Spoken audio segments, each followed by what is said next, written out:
38-year-old business owner Greg Hardy and his girlfriend Jill Connor are suing their neighbors, loan officer Tianatra Patrice Manley and her daughter, 15-year-old Whitney, for car repair bills and damage to a bicycle. Friend Jill Connor are suing. Yeah, this is case number 575 on the calendar, the matter of Connor Hardy versus Manley. Parties have been sworn in. Judge, you may be seated. According to your complaint, Mr. Hardy, there came a time several months ago when your girlfriend discovered that her car had been hit. Nobody left any information as to the perpetrator of that hit and run, but you went on a sleuthing expedition in your neighborhood, and you came up with the defendant's car, and you found that there was damage to her car, the same location, same color paint as happened to be on your car. When confronted, the defendant first acknowledged, then denied that someone else, I think you, were driving the car, but that wasn't their responsibility because although their car had been in an accident, you hit a metal garbage can. A metal garbage can, not her car.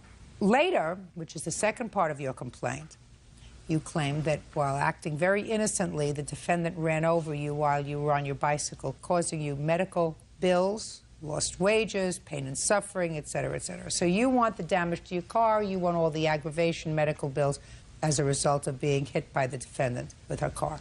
When was your car hit? December 23rd, I walked out of the house and noticed that my car had been sideswiped on the front swale. You have a picture of the car? Yes, ma'am. How far do you live from each other?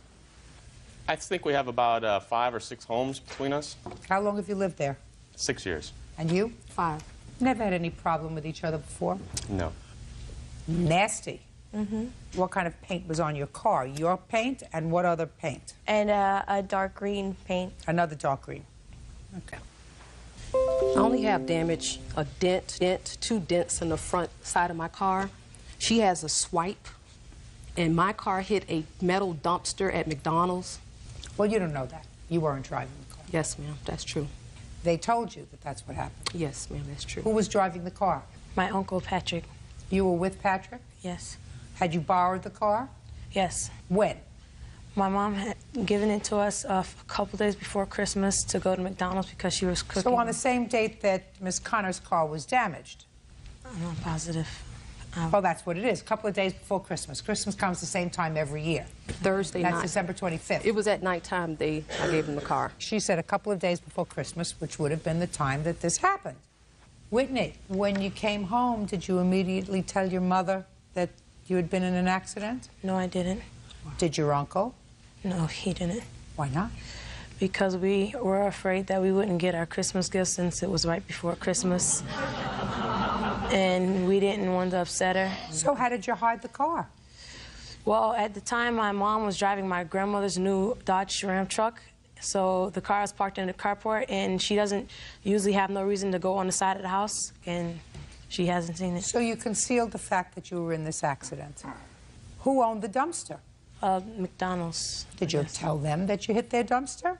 No, ma'am. And how did that happen, that the car hit the dumpster? Well, as we were driving to the drive-in, we were arguing over the radio station, and he was, like, slapping my hand away from the radio station so I wouldn't change it. And I grabbed the wheel, and the car kind of swerved and hit the dumpster. Now, let's leave that for a moment.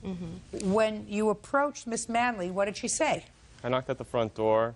I asked her, had her car been in an accident with my car on the street? She told me she had not driven the car in 4 days.